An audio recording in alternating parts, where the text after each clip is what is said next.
अस्सलाम वालेकुम नाज़रीन, आप देख रहे हैं न्यूज़ टॉक। मैं हूं यशमीन जमाल। नाज़रीन, आप सबको मेरी तरफ से और न्यू न्यूज़ की पूरी टीम की जानिब से बहुत बहुत ईद मुबारक। आज ईद के रोज़ हम आपके लिए ख़ास प्रोग्राम लेकर आए हैं जो कि रोज़मर्रा की अगर हम बात करें जो मामूल के हमारे शोज़ होते हैं उनसे हटकर है। वैसे तो अपने प्रोग्राम में हालात हाज़रा, मुल्की सियासत और ऐसी खबरों के हवाले से हम प्रोग्राम करते हैं जिनमें अमूमी राय ये पाई जाती है कि न्यूज़ शोज़ देखने से डिप्रेशन हो जाता है। लेकिन जो ईद के प्रोग्राम्स होते हैं उस पर हम कोशिश करते हैं कि कोई खुशियों की बातें करें, कोई त्यौहार जो है उसकी सेलिब्रेशन की बात करें। जो सियासी कायदीन भी हमारे शोज़ पर आते हैं, हर रोज़ हम एक दूसरे के खिलाफ उनको देखते हैं कि वो सियासी पॉइंट स्कोरिंग करते हैं। लेकिन आज हम सियासी पॉइंट स्कोरिंग के बजाय बात करेंगे ईद के हवाले से, उनकी मसरूफियात पर, और जानने की कोशिश करेंगे कि इन शख्सियात के वो इन शख्सियात की शख्सियत के वो पहलू कौन से हैं जो कि शायद जो आम लोग हैं उनको यहाँ पर सिर्फ सियासत के हवाले से बात करते हुए देखते हैं, वो उनको नहीं पता। मेरी टीम ने यहाँ पे कुछ बड़े इंटरेस्टिंग मुझे जो है क्वेश्चंस भी बना कर दिए हैं कि हम लोग रूटीन में जो बातें करते हैं सियासत की उनसे हट कर जरा जानने की कोशिश करें कि अगर ऐसे सवाल पूछे जाए इन लोगों से तो क्या ये तब भी उतने ही स्पॉन्टेनियस होते हैं कि नहीं होते। जो मेहमान शख्सियात हैं तारुफ करवा के हम गुफ्तगू का आगाज़ करेंगे। हमारे साथ सीनियर पॉलिटिशियन है, पाकिस्तान पीपल्स पार्टी से आपका ताल्लुक है, सहर कामरान ने हमें ज्वाइन किया। बहुत शुक्रिया सहर, बहुत बहुत ईद मुबारक आपको तमाम देखने सुनने वालों को दिली ईद मुबारक। Thank you so much. आप ये अपना जो होता है ना ये खुशियों का दिन होता है, आप मेरे साथ हमारे व्यूअर्स के साथ बांटने के लिए आएंगे, बहुत शुक्रिया आपका। सीनियर पॉलिटिशियन है, सीनियर रहनुमा है पाकिस्तान तहरीक इंसाफ के, हमारे शोज पे आप बहुत रेगुलरली देखते हैं। अब देखते हैं कि आज सियासत के अलावा कैसी गपशप लगाते हैं। अली बुखारी ने हमें ज्वाइन किया, बहुत शुक्रिया अली आपका। बहुत शुक्रिया, बहुत बहुत ईद मुबारक सारे स्टाफ को, सारे पाकिस्तान को जी। Thank you. बहुत जो जेल में लोग हैं उनको भी बहुत बहुत, जेल वालों को भी ईद मुबारक। आपने सियासत पे बात करने से बात नहीं आना कि मुझे पता है वैसे नहीं, लेकिन ठीक है, जो आपके साथी हैं उनको आपको याद रखना चाहिए, इससे मैं एग्री करती हूँ। पाकिस्तान मुस्लिम लीग नवाज की सीनियर रहनुमा है जुल्फिकार अली भट्टी साहब ने ज्वाइन किया, बहुत शुक्रिया सर आपका। बहुत शुक्रिया, आपने ईद पे याद किया। नहीं, आपको बहुत बहुत ईद मुबारक। तमाम मुसलमानों को ईद मुबारक और आपको ईद मुबारक। सियासतदानों की ईद कैसी होती है भट्टी साहब? हमारी जैसी होती है, आम लोगों जैसी होती है, लेकिन मुझे लगता है मसरूफ होती है ज़्यादा। देखें, एक बड़ा खुशी का दिन इसलिए होता है कि सियासतदान रूटीन में इतना स्ट्रेस में काम करता है कि हर वक्त वो कोई ना कोई काम के लिए लोग आए होते हैं और उस दिन लोग मिलने के लिए आते हैं। और काम नहीं लेकर आते उस दिन? नहीं, काम लेकर नहीं आते। अच्छा, खाली मिलने आते हैं, फिर ठीक है। ईद के दिन काम लोग नहीं ले आते, वो मिलते हैं, खुशी से मिलते हैं। कोई ना कोई आपके लिए मिठाई लेके आए, कोई आपके लिए वैसे मिलने आ गए, हल्के के लोग मिलने आ गए, फिर रिश्तेदार मिलने आ गए, फिर वो आपके जो बच्चे आपसे दूर होते हैं, जो आपके रिश्तेदार दूर होते हैं, वो आपको घर में मिलने आ गए। ये एक बड़ा प्लेजेंट डे होता है। प्लेजेंट डे होता है, लेकिन फैमिली को तो इसका मतलब है आप लोग फिर भी मुश्किल से ही मिलते हैं, हल्के के लोग ही मिलने वाले होते हैं। जब भी आपने मुझे रूटीन बताई है जी बिल्कुल ऐसे ही होता है। ऐसा होता है कि ईद में मेरी तो रूटीन ये है कि मैं अपने गांव जाता हूँ, ईद पढ़ता हूँ, फिर ईद पढ़ने के बाद सारे अपने रिश्तेदारों को मिलता हूँ। अच्छा। फिर वहाँ पे फिर वही बात आपकी कि वो फिर डेरे पे आ जाते हैं अपने पॉलिटिकल, और फिर लोगों का वो मिलना शुरू हो जाता है। लेकिन अच्छा, भी आपने कहा ना कि बड़ा स्ट्रेस में काम करते हैं या स्ट्रेसफुल काम होता है सियासतदानों का। अली बुखारी साहब, लोग कहते हैं सियासतदान स्ट्रेस देते हैं, वो थोड़ी स्ट्रेस लेते हैं। तो ईद वाले दिन के हवाले से मुझे बताएं, आप लोगों की ईद कैसी होती है? स्ट्रेसफुल होती है? क्योंकि अंडरस्टैंडिंग तो हमारी यही है कि आप लोगों को अपने हल्के के लोगों में ईद गुजारनी पड़ती है, तो इट्स अ बिजी डे है। यशमीन, देखें, मैं तो इस लिहाज से बड़ा ब्लेस्ड आदमी हूँ कि मेरा हल्का भी इस्लामाबाद है और मेरा गांव भी इस्लामाबाद है। हाँ, और रहते भी आप, प्रैक्टिस भी इस्लामाबाद है, मेरा स्कूलिंग भी इस्लामाबाद थी, तो कॉलेज भी इस्लामाबाद, तो मैं तो नेटिव हूँ यहाँ का, कहीं जाना नहीं पड़ता। मेरे तो क्योंकि हमारी पिछली मतलब इस्लामाबाद तो 1960 की बात बना, तो हमारे अब्बा अजदाद का यहाँ पर पिछले 400 साल से हमारा गाँव यहाँ पर है, तो बरादरी यहाँ पर।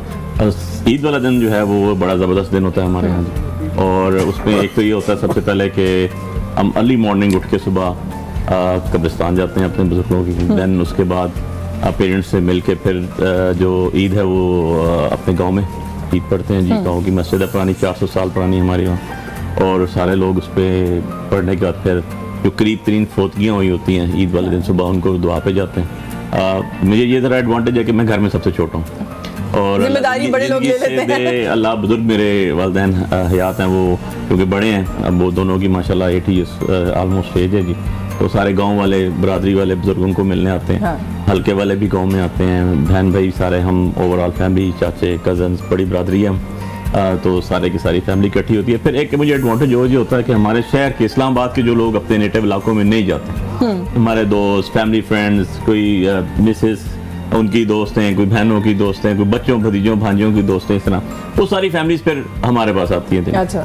तो वो बाकायदा वो कोई देखे तो फेस्टिवल होता है, मतलब प्रॉपर पकती है और सुबह से शाम तक फिर हम बाहर बैठते हैं। ऑब्वियसली क्योंकि कॉन्स्टिट्यूंसी भी इधर है, हल्के के लोग भी आते हैं, बुजुर्ग ख्वातीन, तो बड़ा अच्छा एक होता है जी। और in fact first day, second day और थर्ड डे तीनों दिन ऐसे गुजरते हैं। हाँ। और फिर उसमें लंच भी होता है। ईद तो वैसे भी मिलने मिलाने और इसी चीज का है ना, तो ये तो बड़ा अच्छा है कि अगर इस तरह से होता है। शहर आपकी ईद कैसी होती है, कैसी होती है? क्योंकि ऑर्डर्स देती हैं कि ये पका के तैयार कर दें या खुद पकाती हैं, क्या करती हैं? और if I am not wrong, आपके तो बच्चे नहीं होते यहाँ पे, तो फिर कैसे ईद गुजारती हैं उनके बगैर? देखिए, खाना तो मैं खुद बनाती हूँ, बच्चे नहीं है, मगर एग्जैक्टली जो स्टाफ मेरे साथ है वो सब इंतजार करते हैं कि मैं कुछ अच्छा सा बनेगा। तो ये अच्छा, आपको जो ना एक अपनी फैमिली क्रिएट करनी होती है। तो ईद तो मेरी जो है डेफिनेटली आपने बुला लिया, शुक्रिया के सबके साथ हूँ, वरना बच्चों के साथ तो क्योंकि उनको इस वक्त छुट्टियाँ नहीं थी। और दोनों यूके में, तो जो है वो फ़ोन पर हुई, हस्बैंड भी नहीं आए। तो वो भी नहीं आए। वो भी नहीं आए, तो ये कि वो ईद जो है फ़ोन पे ही जो है वो रही। लेकिन ये होता है कि ये कनेक्टिविटी वो भी बहुत है, और इस तरह से जो आपके दोस्त अहबाब है वो मिलने के लिए आ गए, वो भी बहुत अच्छा लगता है। और स्पेशली मैं कहती हूँ कि आप अपने स्टाफ के साथ भी आपकी एक फैमिली क्रिएट हो जाती है। फिर जैसे मैं I look after the agriculture, तो ज़मीनों पे वहाँ पे सबको फ़ोन करना, गोट में वहाँ पे सबसे बात करना उनके साथ, लाइक एग्जैक्टली आई थिंक काफ़ी मसरूफ दिन होता है। हाँ, ईद मसरूफ होनी भी चाहिए ना। ईद वो नहीं, मुझे वैसे वो लोग समझ नहीं आते जो कहते हैं जी ईद के दिन तो हम सो के गुजार देते हैं ईद का दिन। आप सोते कैसे ईद के दिन? मतलब कुछ करना चाहिए ना ईद के दिन। भाई तो फरमाइश होती है किसको क्या खाना है, और फिर इसके साथ साथ फिर आपको सबका ख्याल रखना पड़ता है, आपको सबसे बात करनी पड़ती है। मैं कराची नहीं गई, अब इन लॉज कराची में, मतलब मेरी मदर इन लॉ और मेरी सिस्टर इन लॉ, उनके साथ भी फिर फ़ोन ही पर हुई। तो ये कि ईद के बाद मेरे हस्बैंड वैसे आ रहे हैं 3-4 दिन के लिए, उस वक्त वो नहीं आ पाए थे। अच्छा। लेकिन वो आ रहे हैं, तो बस ये कि वो एग्जैक्टली कुछ थोड़ा बहुत तैयारियों का इसका भी वो रहा। तो ये कि कुकिंग से चलती है, रमजान भी चलती है। मैंने ये सवाल इसलिए किया क्योंकि हमने खाया हुआ है ना हाथ का खाना, और बड़ा मजे का होता है। वो बड़ा मजे का होता है, इसलिए मैं दावत भी पक्की करती होती हूँ ईद के प्रोग्राम के बाद कि हम ईद के शो करने के बाद सीधा वहाँ जाएंगे। बहुत अच्छा पुलाव बना है ना, मैंने पुलाव ही आपको याद है आपने बना के खिलाया था, बहुत अच्छा पुलाव। सहर बहुत अच्छी कुकिंग करती है और सहर दावतें देने में भी बड़ी जेनरस है। आपने मेरे ख्याल अच्छी सी दोस्ती नहीं की, कर ले, बहुत फायदा होगा है ना। ईद के फौरन बाद शो के बाद जो है ना वो चल के खाना खाते हैं। खाना मैं बना रही हूँ, ईदी आप ले आइएगा। हाँ, ये भी देखे ना, फिर खाना खाने जाएंगे तो ईदी लेके जाने पड़ेगी। बहनें तो ईदी मांगेंगी ना। हाँ, वो ईदी बनती है। डॉक्टर साहब देते हैं ईदी शीदी? आपको तो देनी पड़ती होगी, पोते पोतियाँ? बिल्कुल जी, मेरे तो माशाल्लाह जो तीनों बेटे हैं ना, बड़ा बेटा जो है उसके आगे 3 बच्चे हैं, फिर उससे दरमियान वाले का बेटा है, उससे छोटे दरमियान वाले का है, एक कनाडा रहता है, एक जापान रहता है, सारे आए हुए हैं। हाँ, आप रमजान में सुना है पिकनिक करने गए हुए थे उम्रे पे? नहीं नजर आते ना। इन्होंने मुझे बताया असल में कि रमजान में माशाल्लाह उम्रा करने गए थे अपनी पूरी फैमिली के साथ, तब उन्होंने मुझे बताया सारे बच्चे, तो मैंने भी कहा कि सर ये लगता नहीं है वैसे। उम्रा करके आए हैं, तो मैं बता रहा था कि हम 12 घर के फर्द थे।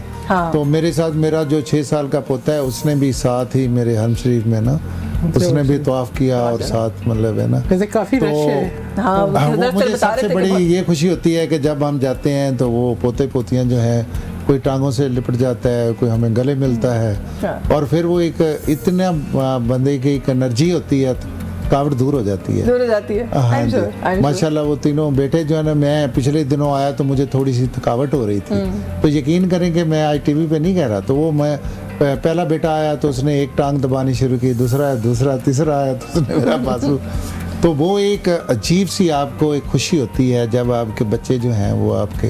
लेकिन हमने इंशाल्लाह, हमारा शुरू से ये रूटीन है कि हमारे बच्चे जहाँ भी हों, बाहर हों, कोई फैमिली हो, तो वो ईद के दिन कम से कम जो ईद होती है वो रमज़ान मुबारक में आ जाते हैं। अच्छा। अभी रमज़ान मुबारक बेटा जो मेरा जापान में था वो भी इधर रहा है, और जो अपना मेरा बेटा कनाडा है वो भी यहाँ पे रहा है, दूसरा सबसे बड़ा बेटा डॉक्टर है, वो तो रहते पाकिस्तान में है। अच्छा।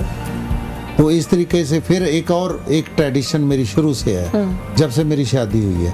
मेरी शादी को मतलब ज़ाहिर है मेरा बड़ा बेटा 36 ईयर्स का है और सबसे छोटा 30 ईयर का है, तो मुझे ये भी बड़ी खुशी है कि हमारे एक बड़े आइडियल से तलकात इस लिहाज से हैं कि मैं जो अपना गांव होता है ना, वहाँ ये अपने आबाई गांव में ईद पढ़ता हूँ, तो फिर अपने रिलेटिव्स को जो मेरे कज़न, चाचा, बाबा, सबको उनको मिलके।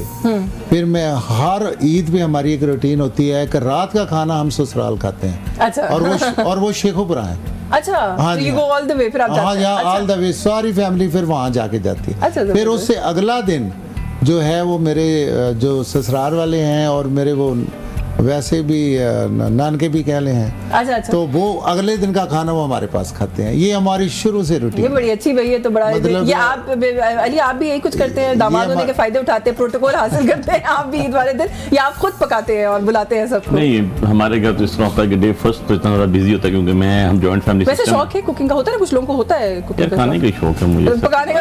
अच्छा, मेरे वाला जवाब है, मुझसे भी कोई पूछता है कहते हैं खाने का शौक है। अच्छा, खाना खिला दो, पकाने का। मुझे खाने का टेस्ट का मैं बता सकता हूँ, बड़ा सिलेक्टेड टेस्ट, और जो कुछ चीज़ गड़बड़ होगी तो कहूँगा यार नहीं कुछ इसमें। अदरवाइज ये है कि क्योंकि जॉइंट फैमिली सिस्टम में रहते हैं तो या बुजुर्ग होते हैं तो वहाँ पर बड़ी आसानी भी होती है आपको। और उसमें यह है कि फर्स्ट डे जो है ना वो तो हमारा सारा गुजरता है अपने ही घर में। तो लेट नाइट को जो है वो मैं ससुराल जाता हूँ तकरीबन जब सारे मेहमान डिनर के बाद। अच्छा। तो वो फर्स्ट नाइट को, फर्स्ट डे जो ईद का होता है, आज ऐसे है तो हम रात को लेट नाइट जाएंगे, वहाँ पर जाके सलाम करके मिल के आ जाएंगे, और उसके बाद नेक्स्ट डे जो है वो फिर जाते हैं फिर उधर टाइम स्पेंड करते हैं। हाँ, फिर होता है। अच्छा, लेकिन जब मुझे अली का जवाब अच्छा लगा। उसमें यह ना कि मेरी मिसेज बड़ी कोऑपरेटिव है, उनको पता है इतना रश कप है तो हम यूज्ड टू हूँ इसके अंदर के जी वहाँ जाना है क्योंकि सारे मेहमान उसके बाद सारे जॉइंट। ये मजबूरी का नाम शुक्रिया होता है ना, ना कोऑपरेट करें तो क्या करें मुझे बताएं। उसका तो कोई हल नहीं, लेकिन जब आप एमिकेबली करते हैं इसको। मैं भी कभी किसी को कहूँ ना कि जमाल बहुत कोऑपरेट करते हैं, मैं काम करती हूँ तो कहते हैं क्या मजबूरी, मतलब और क्या करूँ, कोऑपरेट ना करूँ? तो ये अली का जवाब वो है कि क्या करें वो बेचारी कोऑपरेट ना करें। ये तो आपने आगे बेचारी करके कोऑपरेशन पे ले गई है, वो तो विलिंगली होता है, वो तो विलिंगली होता है, खुशी से होता है। ऑब्वियसली आई एम श्योर वो देखे ना हस्बैंड एंड वाइफ एक दूसरे से कोऑपरेट ना करें तो फिर तो मामला नहीं चलते। तो मजाक कर रही हूँ आपके साथ। तो मैंने तो आपको कहना कि जब घर में जो छोटा सा होता है ना उस पर जिम्मेदारियां ज्यादा भी होती हैं, कम भी होती हैं, और शायद वो लवली चाइल्ड भी होता है किसी हद तक। तो बहुत सी जगहों पे जो है ना वो मुझे शरारती भी होता होगा है ना बचपन में वो चाइल्ड? शरारती में इतना नहीं था, मेरे बड़े भाई और कजन शजन बड़े डाटे थे, ठीक है ना, इसलिए सीधा करके रखते थे। हाँ, तो बुजुर्ग में वो मेरी बड़ी दोस्ती थी अपने पेरेंट्स के साथ, अब्बू के साथ, अम्मी के साथ, तो सबसे ज़्यादा फिर टाइम भी उन्हीं के साथ गुजरता था ऑब्वियसली। हाँ। और जब मतलब उनका मैं लाडला चाइल्ड भी था, जो चीज़ कहूँ फिर वो मानते भी थे, जिद भी नहीं की वैसे कभी ऐसा जितनी ज़्यादा। ये तो मुझे उनको तंग भी नहीं किया। हाँ, ये तो मुझे पता करना पड़ेगा, ये तो मुझे पता करना पड़ेगा, मुझे ब्रेक का कहा जा रहा है। Obviously you all are invited जी, मैं बिल्कुल इनकी तरह नहीं करूँगा, कंजूसी नहीं करूँगा कि ससुराल जाके पहली नाइट खाता हूँ, आप पहली नाइट सारे मेरे पास है ना। ये वाला एंगल तो मैंने सोचा ही नहीं कि ये ससुराल चले जाते हैं। अच्छा, मजे की बात है, मैं सोच रहा हूँ क्या मैं क्रिमिनल वकील है ना, फिर अब क्रॉस एग्जामिनेशन तो होती है। अच्छा, इनके बुजुर्गों का ससुराल भी उधर था क्योंकि इन्होंने कहा मेरा ननिहाल, इनका भी उधर है, तो ये दो नस्लों से खाने उधर ही खा रहे हैं। मेरे बेटे की भी उधर शादी है, अगला भी सेट है काम। ब्रेक लेनी है, ब्रेक से वापस आगे मजे की यहाँ पर जो है वो गपशप हो रही है, इसको जारी रखेंगे, हमारे साथ रहिए जी। वेलकम बैक नाज़रीन, सभी देखने वालों को एक बार फिर से बहुत बहुत ईद मुबारक। और हमारे साथ यहाँ पर जो मेहमान है, बड़े मजे की गपशप हो रही है। वो आपने ब्रेक में बड़ा अच्छा कहा कि वो स्ट्रेटेजिक प्लानिंग की हुई है भट्टी साहब ने, वही ना, देखे ना आपने, इनके वालिद साहब का ससुराल भी वही था और जब भी अपना भी वही था। फिर ब्रेक में उन्होंने बताया कि उनके बेटे का भी वही है ससुराल, तो उन्होंने जो है ना वो पूरा सेट करके रखा है, वो पूरा जो है वो मेहमान नवाजी करता रहेगा। हाँ, भट्टी साहब की मेहमान नवाजी वहाँ होती रहेगी। ये समझे ना कि अच्छे ताल्लुकात की निशानी है। हाँ, नहीं ये क्रेडिट भी है कि ताल्लुकात, ये क्रेडिट है। इसका मतलब है कि पहली जो लड़की आई वो सुखी थी, दूसरी आई, फिर तीसरी आई, तो इसलिए वहाँ से लड़कियां आ रही हैं। प्रोग्राम होता था ना छोटे अब मैं बोलूं कि ना बोलूं, तो कहते बोलो। बात ये है कि ये बात तो बड़ी साहब बिल्कुल ठीक है, लेकिन फिर हम वकील हैं, फिर हम बात चलो वकील वाली बात रहना कर, तो ये तो कहते हैं कि डाडे भी थे ना, थोड़ी नहीं चलती। हाँ, वो डाडे आम की नहीं चलती, ऐसे ही। फिर वैसे कभी सोचा है कि अगर पॉलिटिक्स में ना आती तो क्या करती? मैं तो बहुत खुश होती है अपने घर पे। अच्छा, हाउसवाइफ होती है, आपको घर रहने का शौक है? आई थिंक हाउसवाइफ के भी बहुत से काम होते हैं, कंट्रीब्यूशन। देखिए अभी मैं एग्रीकल्चरिस्ट भी हूँ, शायद ये ना करती तो यही कर रही होती। एजुकेशनिस्ट भी थी, ठीक है, तो वैसे आपका तो एग्जैक्टली पॉलिटिक्स में नहीं थी तो एजुकेशनिस्ट भी थी, फिलैंथ्रोपिस्ट भी। तो ये कि आई थिंक इंसान जो है अगर कुछ करना चाहे तो फिर ये किसी कोई कैद, सबसे ज्यादा पैशनेट किसके बारे में? लेकिन मैं आपको ये कहूँ कि आई बिलीव आई चेरिश के जी मैं पॉलिटिक्स में आई, मैंने PSF के प्लेटफॉर्म से अपना सफ़र शुरू किया। It was a good learning experience. और आपकी ग्रूमिंग जो होती है ना, जो कॉन्फिडेंस आता है, आई थिंक वो आपके लिए बड़ा, मैं अगर खाली देखती हूँ कि सक्सेस सिर्फ मेरे हद तक नहीं है, आगे योर फैमिली कैरी इट। अब बच्चों को देखती हूँ तो बड़ी खुशी होती है।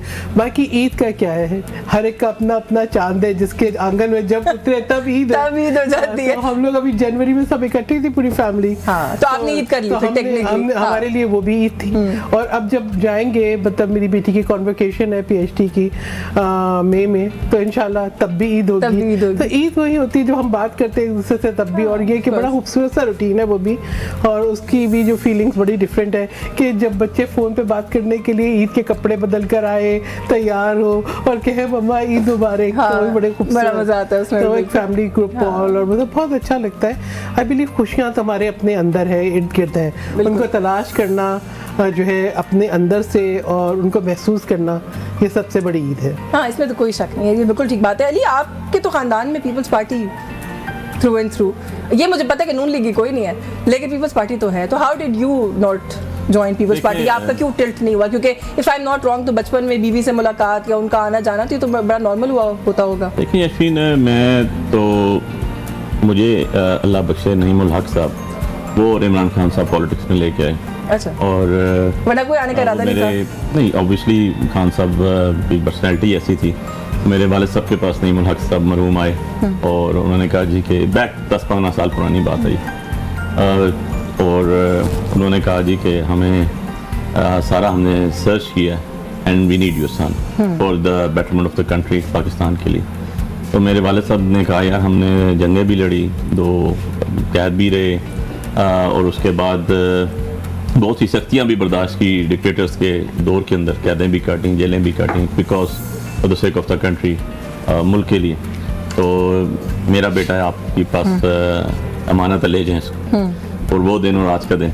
तो मेरा पॉलिटिकल कैरियर जो है ना यशवीन, वो इमरान खान साहब ने स्टार्ट किया, मुझे घर से लेकर आए वो और नईमुल हक साहब। फिर उसके बाद तो 14 के धरने हुए, देन केसेस, उस टाइम मतलब वकालत बड़ी अच्छी थी मेरी, अल्लाह का शुक्र है, और बड़ा सक्सेसफुल वकील था मैं इस्लामाबाद का।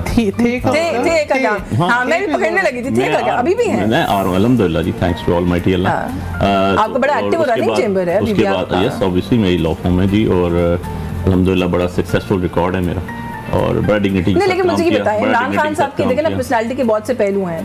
As a celebrity, as a sportsman, लोगों को look up, as a philanthropist उनकी बड़ी कंट्रीब्यूशन है। लेकिन आप क्योंकि उनके साथ पॉलिटिक्स के लिए जा रहे थे, एज अ पॉलिटिशियन क्यों उन्होंने आपको अट्रैक्ट कर लिया? देखिए, जब पॉलिटिक्स में आया जी, तो उस टाइम पाकिस्तान की फिगर सारी देख लें उठा के, और उसमें इमरान खान जैसी कोई पर्सनैलिटी नहीं। और इमरान खान साहब से मेरी बहुत ज़्यादा मुलाकातें उसी टाइम हुई, डे फर्स्ट से, और आज तक हो रही हैं। मतलब कल भी जो कुछ दिन कबल भी जो खान साहब से रमज़ान के अंदर मुलाकात हुई 5 बंदों के, उनमें मैं भी था। सो हमेशा उन्होंने बड़ा प्यार किया, और जो बात उनको कही उन्होंने सुनी और अप्लाई किया। पूछा उन्होंने कि ये होना चाहिए, उन्होंने कहा नहीं सर यूँ नहीं, अगर यूँ करें इमरान, मैं उनको इमरान भाई कहता हूँ, ठीक है। आज तक मैं उनका हमेशा जब भी मुखातब तो आपका एक पर्सनल भी उनके साथ एक कनेक्शन, और उन्होंने हमेशा बड़ा ही ज़्यादा प्यार किया। और मैं आपको एक और बात बताऊंगी, मैंने जब ये इलेक्शन आए हमारे 2024 वाले, तो I was the first one जो खान साहब ने कहा तुमने NA48 से इलेक्शन लड़ना है। सो मानी भी बात उन्होंने, और मेरे कभी कोई पार्टी में होता है ना, आपकी पॉलिटिकली पार्टी में ग्रुपिंग होती है, कभी भी नहीं मुझे डायरेक्ट खान साहब खुद इंस्ट्रक्शन देते थे, मैं खुद उनको जवाब देता था, नहीं पूछते थे, कोने पे बैठ जाते थे, जाके बैठे रहे। सो मेरा पॉलिटिकल कैरियर उन्हीं से स्टार्ट हुआ है, और उन्हीं के साथ और उन्हीं के साथ रहना। सो दैट्स इट, क्योंकि मेरे मोहसिन है वो, हमारे सर पे उनका हाथ है, तो आपने भी आज बुलाया हुआ है हमें, सच्ची बात है। और पॉलिटिकली वो लेकर आए, बाकी पार्टियां अपनी अपनी होती हैं। मेरे वाले साहब खानदान में सबसे बड़े हैं, व्हेन ही डिसाइडेड, सो उसके बाद आपके सामने के फिर उसके बाद पीछे नहीं देखा। एक चीज़ ज़रूर सीखी, वाले साहब मेरे कहते होते हैं कि यार हमने जेल काटी, अटक किला भी काटा, और डिक्टेटर के दौर में काटा, जवलाक के दौर में काटा, बड़ी सख्तियाँ गई, लेकिन आज भी लोग डिग्निफाइड तरीके से याद करते हैं। आप बहुत सी बुक्स उठाएं, वो तमीना खान ने किसी दौर में बुक लिखी थी फ्यूडल लॉर्ड्स की, उसमें उन्होंने हमारे ख़ानदान का जिक्र किया कि ये लोग वो हैं जो ऑनेस्टली खड़े हैं, और अल्लाह ने चाहा इंशाल्लाह ये टाइम गुजरेगा तो इमरान खान साहब भी अगर कोई बुक लिखेंगे उसमें ज़रूर जिक्र होगा आपको, हमने डिग्निफाइड तरीके से, ऑनेस्टी के साथ और लॉयल्टी के साथ। सर डॉक्टर साहब क्यों, व्हाई पॉलिटिक्स? देखिए, पहली बात तो यह है कि मैं ख़ानदान में पहला आदमी हूँ जिसने पॉलिटिक्स स्टार्ट की। अब you are medical doctor, right? I medical doctor. तो सर मेडिसिन पढ़ के इतनी मुश्किल पढ़ाई करके आपने देखें, नहीं मैंने अपनी फुल अपनी प्रैक्टिस की है। अच्छा। मैं पहली दफ़ा मैंने बना हूँ 2013 में। अच्छा। 2013 में। और इससे पहले मैं फुल प्रैक्टिस करता था, बल्कि मैं 2022 तक यानी कि मैं फुल प्रैक्टिस करता रहा हूँ। मैं अपना रोज़ाना 4-5 जनरल सर्जरी, मेरा ओपीडी जो था around about 100 patients per day देखने। अच्छा। क्या स्पेशलाइजेशन क्या है सर आपकी? मैं जनरल सर्जरी में। अच्छा। तो मैं बिल्कुल अपना मेरे ख़ानदान में कोई काउंसलर का इलेक्शन भी आज तक किसी ने नहीं लड़ा। हाँ। तो हुआ ये कि जब मैंने अपने इलाके में हॉस्पिटल बनाया अपना सरगोदा में, तो वहाँ पे मेरे पास लोग आते थे तो छोटे छोटे मसाइल लेके आते थे। तो मैं ज़रा थोड़ा सा उनसे मुतासर हुआ। तो उसके बाद लोगों के साथ कुछ रवैया मेरा अच्छा था और लोगों के दिल में वो एक रवैया बनता गया। तो अली भाई जानते होंगे कि मैंने उस आदमी को हराया जो 7 टाइम्स इलेक्शन विनर था, अनवर अली चीमा का नाम सुना होगा इन्होंने। तो वो 7 दफ़ा कंटिन्यूस मैंने रहे। मैं एक दिन उनके घर काम के लिए गया तो मुझे उनका रवैया अच्छा ना लगा। हाँ। तो मैंने मैं उस पर गवर्नमेंट जॉब करता था, मेरा अपना गवर्नमेंट हॉस्पिटल था DHQ हॉस्पिटल, वहाँ मैं जॉब करता था। हाँ। और शाम को मैं प्रैक्टिस करता था। तो मैंने उसी वक्त रिज़ाइन कर दी और आई एंटेड इन पॉलिटिक्स। उसके बाद मैंने फिर टारगेट था कि अब मैंने बनना है। तो अल्लाह ताला के फजल करम से 2013 में भी बना, 18 में भी बना, 24 में भी बना। मैं 3 दफ़ा। तो नून लीग क्यों?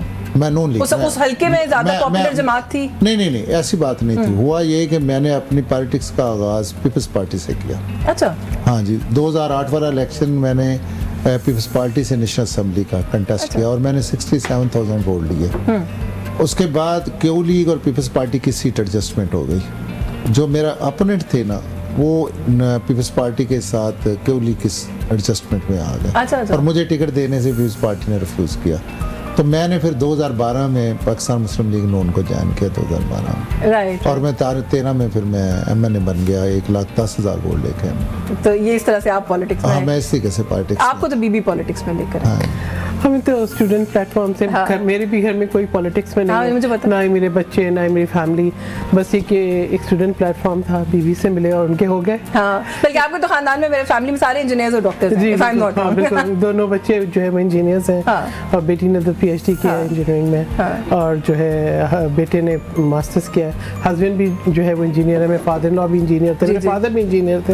So exactly all the like doctors engineers. लेकिन ये कि मैंने खुद भी एज ए एजुकेशनिस्ट जो है वो मैंने सर्व किया। लेकिन ये कि बस वो एक समझती कि जो रहनुमाई थी ना, उसने बहुत मुझे जो है मौके दिए। स्पेशली बीबी ने काफ़ी थिंक टैंक्स के साथ जो है उन्होंने मुझे कनेक्ट करवाया, मैं उनकी मेंबर बनी और फिर मज़ा आया। अपने मुल्क के लिए काम करने का एक अलग ही जो है ना, उनसे मैंने हुब्बुल वतनी भी सीखी। ये भी सोच देखा कि बहुत से काम हमें अपनी ज़ात से हट के अपने मुल्क के लिए करने चाहिए। तो कुछ घर की परवरिश भी थी, कुछ बीबी की भी रहनुमाई थी। फिर जो है जब आपके दिल में ये बात आ जाए ना कि आपने अपने मुल्क के लिए कुछ करना है, फिर मैं कहती हूँ फिर वो रास्ता खुलता जाता है। फिर कोई एंड नहीं होता। मुझे ब्रेक लेनी है। ब्रेक से वापस आके ये पता नहीं कुछ सवाल है मुझे दिए गए, उन्होंने कहा ये जवाब नहीं दे सकते आपके जो मेहमान है आज के, उनसे आप पूछ के देखिएगा। पूछूंगी आपसे एक ब्रेक के बाद। हमारे साथ रहिए जी। वेलकम बैक नाज़रीन। जैसे ब्रेक पे जाने से पहले मैंने कहा था वो आता था ना प्रोग्राम के 5th ग्रेडर से ज़्यादा स्मार्ट कौन है। सवाल तो वैसे उस तरह के हैं जो मुझे दिए। ये आई am not responsible for these questions, लेकिन फिर भी चलिए सहर आप मुझे बताएं वो कौन है जिसे डूबता हुआ देखकर कोई बचाने नहीं आता? सब जवाब दे सकते हैं अगर किसी और को आ रहा है जवाब। नहीं देखिए, मैं आपको बताऊँ गुलाब के फूल बहुत खूबसूरत है। मेरे सवाल का जवाब है गुलाब के फूल बहुत खूबसूरत है। सोचिए सर, सोचिए, इट्स वेरी सिंपल। जिसे डूबता हुआ देखकर कोई बचाने नहीं आता। ये मछली हो सकती है। ये जवाब सुन के ना मुझे पाकिस्तान का प्राइम मिनिस्टर याद आ गया। कोई शर्म से डूब रहा हो। अच्छा, वैसे मैं इसको सही जवाब तस्वीर कर लूंगी, मगर जवाब सूरज है।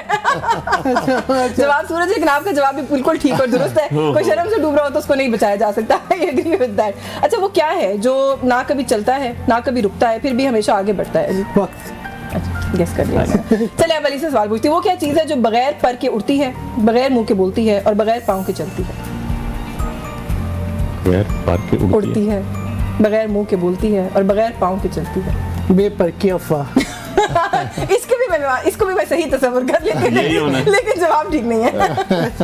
जो मेरे पास लिखा है वो ठीक नहीं है, लेकिन ये ठीक जवाब कंसिडर हो सकता है। पास। क्या पास? आगे चले। अच्छा पास, मैंने कहीं कोई जवाब दे रहे हैं। नहीं सर आप बताएं। नहीं मुझे तो हवा यार क्या हो गया? अच्छा। आप लोगों को क्या हो गया? उमर क्वेश्चन स्टॉप हो गया। आपने ज्यादा टेक्निकल साइंटिफिक क्वेश्चन नहीं सर ये रिडल्स है। वो मैं आपको बता रही हूँ ना कि जब हम ये निकाल भी रहे थे तो मुझे मेरी टीम ने कहा कि मैम ये तो छोटे छोटे बच्चे जो है वो बता लेते हैं। मैंने कहा बच्चे पढ़ते हैं ना, मैंने कहा बच्चे पढ़ते रहते हैं बैठ के, चीजें हम नहीं पढ़ते तो ये किस तरह से पता चलेगा। चले एनीवे खैर वो कौन सा पहले सर पूरे हैं सर अपनी देंगे सर। सैर के तो बड़े अच्छे नंबर चल रहे हैं, सैर ने बड़े जबरदस्त जवाब दिए। देखिए हमारी बहन है यही जवाब देंगे, हमें कोई एतराज नहीं है। हमारी बहन है। बात है कि ये सही जवाब। अच्छा डॉक्टर साहब आप बताएं वो कौन सा फल है जिसकी एक टांग टूटी हुई होती है? तो बड़ा आसान है। ये कौन सा फल है जिसकी एक टांग टूटी हुई होती है? लंगड़ा। सर अभी भी सोच रहे थे, सर ऐसे ना करें, आप अभी भी सोच रहे थे। अच्छा मुझे बताएं कि what are the 2 things that you can never eat for breakfast? What are 2 dinner and lunch. Good जवाब, तालियां बजाएं। थैंक यू सारे। अच्छा मुझे बताएं what gets sharper the more you use it? Repeat it. What gets sharper the more you use it? Doctor साहब आपने एक जवाब भी नहीं दिया सर, ये आप बताएंगे। नहीं मैं ब्रेन अली ये वाले आते हैं इसका मतलब सारे। अच्छा ये आखिरी में पूछ रही हूँ, मुझे बताएं कि what starts with an E, ends with an E but only has one letter in it? What starts with the E, letter E, and ends with the letter E and has one letter in it? E. No, इतना भी simple नहीं है यार। What starts with an E, ends with an E and has one letter in it? नहीं कुछ भी नहीं। लिफाफा खत वाला यार, envelope. It starts with an E, it ends with an E, it has a letter in it. Sir वैसे आप मुझे बताएं, आपके तो माशाल्लाह घर में छोटे बच्चे हैं। जीत तो मैं गया हूँ ना आज। हाँ वैसे ये वाली रिडल साइड लेकिन जवाब ज्यादा मजे के शहर के थे, मतलब जिताना मुझे शहर को पड़ेगा। देखिए ना बेपर की अफवाह। दूसरा क्या कहा था? दूसरा क्या कहा? मैं तो वैसे ही फॉर्म 45 वाला हूँ, जिता दे। हाँ ये देखिए आपको कोई फॉर्म 45 मैं फॉर्म 47 वाली हुकूमत नहीं बनाती, फिर चले कोई जिता देती। यहाँ भी हुकूमत ठीक बनाते हैं। सर ये बच्चे वैसे आपको हैरान करते हैं घर में कभी इस तरह के सवाल? नहीं बिल्कुल। मेरे बच्चे तो कभी ऐसा सवाल पूछते हैं कि मैं थोड़ा एम्बैरेस हो जाती हूँ। नहीं देख के बताती हूँ। बताऊंगे जो हमारे पोते पोतियां ऐसे क्वेश्चन करते हैं जो हमें भी ऐसे इन क्वेश्चन की तरह हमें आंसर्स नहीं आते। बच्चे स्मार्ट है ना आजकल, बहुत स्मार्ट है, बहुत स्मार्ट। वो देखे ना उनका जो जमाना है वो डिजिटल है, डिजिटल। हमारा जमाना तख्तियों वाला था। हाँ, ये बड़ा फर्क है, ये बहुत बड़ा फर्क है। आपकी लर्निंग जो है वो अब उन्हें देखे ना गूगल, अब सारी चीज़ें जो हैं वो 1 मिनट में सारी चीज़ें, और फिर वो ये जो कार्टून देखते हैं, फिर वो सारी चीज़ें वो अपने डिजिटल वे से देख लेते हैं। और हम लोग जो थे जब हम जाते थे तो हमारे वो स्कूलों के और वो जो हालात थे आपको पता ही है, वो वाली चीज़ें तो नहीं थी। वो वाली चीज़ें नहीं थी बिल्कुल। अच्छा क्योंकि जाहिर है ईद का मौका है और जहाँ पर हम लोग खुशियाँ मनाते हैं। हालांकि देखें मैं आपको एक और इंटरेस्टिंग बात बताऊँ, मैं प्राइमरी में जब डिस्ट्रिक्ट सरगोदे के जो स्कॉलरशिप का एग्ज़ाम था उसमें पहली पोजीशन थी मेरी।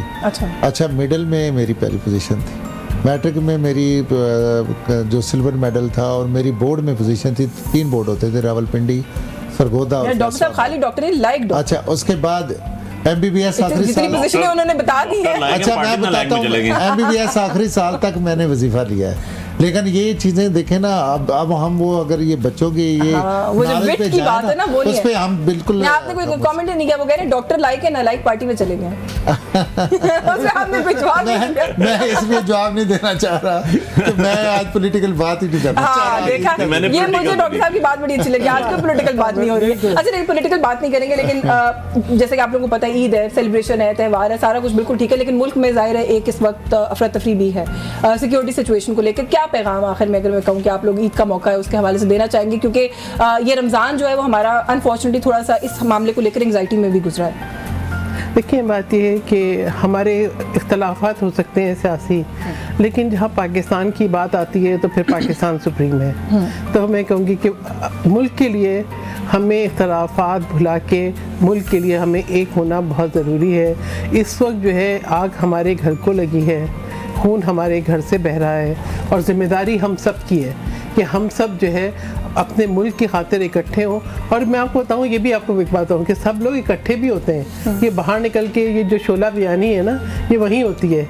सब जो है, अगर मैं देखती हूँ स्पीकर के ऑफिस में सब बैठे हुए हैं, आपस में गपशप भी चल रही होती है, तो आवाम को जैसे भी आप लोग यहाँ गपशप कर रहे थे, आवाम को भी जाने कि इससे बाहर निकालें। बस मैं ये कहूँगी कि एक इसके शेर के ऊपर कि खुदा करे कि मेरी अर्ज़े पाक पे उतरे वो फसले गुल, जैसे अंदेशा है सवाल ना हो। पाकिस्तान के लिए हम सबको आगे बढ़ना, बिल्कुल यूनिटी दिखानी। ये जो वैसे ये इस तरह के टॉक शोज में गपशप लग रही है, हमारे टॉक शोज के बाद भी लगती है आप लोगों को, हमें पता है। ये क्यों जो नेशनल रियल इश्यूज है उनके ऊपर नहीं लगाते आप लोग? अली साहब मुझसे आपसे कुछ देखिए, यकीन दो चीज़ें हैं। जब आप पॉलिटिकल बात करते हैं तो आपको पॉलिटिकल जवाब देना होता है आपके अपनी पार्टी टर्मिनोलॉजी के मुताबिक। हाँ। जो आपकी आइडियोलॉजी है ना, हाँ। अब मैं पीटीआई में, तो मैं इमरान खान की आइडियोलॉजी को फॉलो करूं, that's why I am PTI's worker. मैंने अपनी आइडियोलॉजी, अपनी सोच जो हम समझते हैं कि पाकिस्तान के लिए बेहतर, हमने वो सामने रखा। उसका ज़ाहिर है इनसे डिसएग्रीमेंट अगर इनका डिसएग्रीमेंट है, ये अपने स्टांस पे खड़े हुए हैं, इनके पास अपने कोई मेरिट्स होंगे, कोई डीमेरिट्स होंगे, तो ऑब्वियसली उस पर कन्विंसिंग बात नहीं होती कि भाई मैं ये नहीं चाहता हूँ कि ये शामिल हो जाए या आप ही शामिल हो जाए उसके अंदर, लेकिन मेरा एक अपना व्यू ऑफ पॉइंट है ना, तो डिफरेंस ऑफ ओपिनियन तो हो सकता है। डिफरेंस ऑफ ओपिनियन तो कोई बात नहीं, वही उसी से आपकी देखिए, criticism for the sake of betterment हो तो इससे अच्छी चीज़ ही कोई नहीं होती। Criticism for the sake of criticism हो, उसके अंदर आप जो है प्रॉब्लम्स आती हैं। तो जब इसके हट के हम बात करते हैं, as a normal human being बात करते हैं, as a not as politician, तो उसमें तो हम नॉर्मल गुफ्तगू करते हैं ना, उसमें तो कोई दूसरी बात नहीं। पॉलिटिकल आइडियोलॉजी को आगे लेके जाने की बात आइडियोलॉजी आएगी, पॉलिटिकल स्टांस आएगा, जो मेरी आइडियोलॉजी है, जो मेरी स्टांस है, जो मैंने भुगता है या मैं भुगत रहा हूँ, ठीक है, पिछले 3 सालों से, तो जब मैं वो बयान करूंगा, मेरे लोग भुगत रहे हैं, मेरे साथ बहन भाई भुगत रहे हैं, हमारे सारा ऑब्वियसली मैंने उनका दर्द कैसे मैं ना बयान करूं। हाँ, चलिए आखिर में भट्टी साहब आप बता दें, हुकूमत का सर दिल बड़ा होना चाहिए। जी जी, ईद गुजर जाएगी, एक दो दिन की बात है, कैसे हम एक्सपेक्ट करें कि नेशनल कंसेंसस क्रिएट करने के लिए आप लोग कुछ करेंगे? देखिए, मैं तो ये समझता हूँ कि आप किसी की जो भी आइडियोलॉजी हो, जिसका कोई मजहब हो, जिसका कोई अकीदा हो, जिसका कोई भी फ़िरका हो, लेकिन जो मिनिमम आपका एजेंडा है वो ये है कि इस मुल्क की सलामती, जहाँ आप रह रहे हैं, जिस मुल्क में, उसकी बेहतरी, और नंबर 2 जो है आप अपने जो कन्फ्लिक्ट्स हैं उनको इस अंदाज से ना लेके जाएं कि जहाँ पे आप एक दूसरे के दुश्मन बन जाएं, और आप कम से कम माशी लिहाज से और मुल्क की सलामती के लिहाज से आपका एक एजेंडा होना चाहिए। बिल्कुल, इस उम्मीद के साथ कि ईद के बाद हमें ये जो कुछ बड़े सेंसिटिव हसास मामला है उनके ऊपर कोई यकजहती देखने को मिलेगी। इस प्रोग्राम को वाइंड अप करते हैं। आप लोगों का बहुत शुक्रिया। वाइंड अप आप बाद में करें, हम दोनों से तो आपने ईद का मैसेज पूछा ही नहीं, आपने सिर्फ सारे शब्द पूछ के आपने बंद कर दिया, आपने कोई मैसेज नहीं दिया। मैंने नहीं, आप मैंने धांधली की ईद का मैसेज क्या, ईद ही देते हैं ना, दो बहनें बैठी हैं, आप ईद ही देते हैं, बिल्कुल ईद का मैसेज देंगे, क्या करेंगे? मैं प्रोग्राम वाइंड अप करती हूँ, आप ईद ही देंगे, आपको मैसेज देंगे कौम को जल्दी जरूर। ईद जो होती है बेसिकली वो रमज़ान की वजह से होती है, और रमज़ान का कॉन्सेप्ट जो हमारे मज़हब ने, दीन ने हमें दिया वो है हमने गरीबों का भी हक अदा करना है, हमने हमसायों का भी हक अदा करना है, हमने उनके साथ अपने आप को एक कैटेगरी, एक रो में खड़ा करना है। और उसके बाद हम जब 30 दिन ऐसे गुजारते हैं उनके साथ देखे तो हमें पता चलता है कि अब हम जो है ईद मनाएंगे। क्यों? क्योंकि हमने 30 दिन उनके साथ गुजारे, उन लोगों का एहसास किया। दैट्स इट, एहसास इज द बेसिक वर्ड, एहसास इज द बेसिक वर्ड। तो हमें सबका एहसास करना चाहिए जी, लोगों को राइट्स देने चाहिए बगैर मांगे हुए, तब तो उनकी दहलीज पे राइट्स जाएंगे। फिर तो हम आइडियोलॉजी ऑफ इस्लाम को फॉलो कर रहे हैं, हम खुदादाद मुल्क पाकिस्तान जिस मकसद के लिए बनाया उसको लेके आएंगे। और लास्टली एक शेर है बड़ा ज़बरदस्त, मुझे जहन में आ गया कि ना अरूज दे ना ज़वाल दे, मुझे सिर्फ तू इतना कमाल दे, तो मुझे अपनी राह में डाल दे, दुनिया मेरी मिसाल दे, तेरी नेमतों का नजूल हो, मुझे मेहनतों का सिला मिले, मुझे माल और ज़र की हफज नहीं, मुझे सिर्फ तू रिज़्क़ हलाल दे। इस कौम को रिज़्क़ हलाल एक दफ़ा मिल जाए तो वो अपना आप ही ज़रूर बताएगा। बाकी ईद आप सबको मुबारक, लोगों को मुबारक, जेल वालों को शुरू मैंने किया था प्रोग्राम मुबारक, और अब खत्म करूंगा उन्हीं के ऊपर, उन्हीं को मुबारक जी, बहुत शुक्रिया। हाँ नहीं, मैं वाइंड अप करके अभी मैं ईद लेने लगी, आप टेंशन ना लें। आपका बहुत शुक्रिया सहर साहब, बहुत शुक्रिया अली, बहुत शुक्रिया डॉक्टर साहब, आप लोगों ने प्रोग्राम में वक्त दिया। न्यूज़ टॉक ईद स्पेशल से आज के लिए बस यही कुछ, मुझे इजाज़त दीजिए। आई होप कि आप लोगों की ईद जो है वो बहुत खुशियों भरी हो। अल्लाह हाफ़िज़।